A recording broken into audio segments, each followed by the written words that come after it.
Hey there, welcome in this manual guide on how you can clean your Cowsar ice maker. Maybe it's going to be completely useless, but I still wanted to make it if you don't have the manual. So before the cleaning procedure, please make sure the water drain cap has been inserted into the appliance, otherwise it won't work properly. So press an off button for 5 seconds, the ring in the light flashes white, it will run a cleaning procedure for 15 minutes and automatically exit.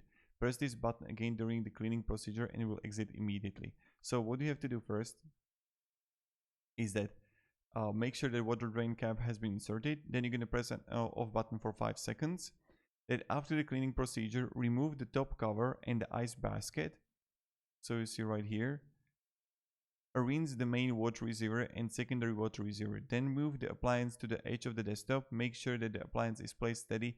Place a water container under the appliance. Remove the drain cap from the bottom. There the water will drain into the water container. Then reinsert the drain cap.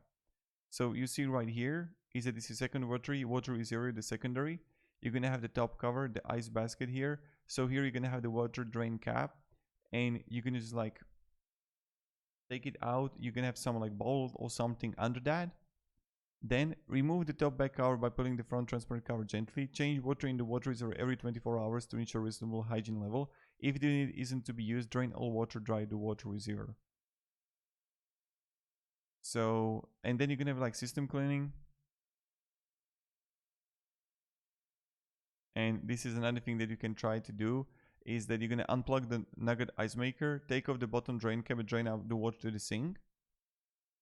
Then solve by diluting 1 teaspoon of household bleach with 5 cups of water for daily cleaning. For monthly cleaning or removing mineral deposit, please use the white vinegar instead of the above water solution. This is another thing that you can do. And pour the solution into water reservoir up the max water level, and this is how you're going to do it.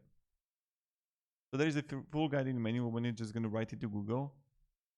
And that's pretty much it. So have a great day and goodbye.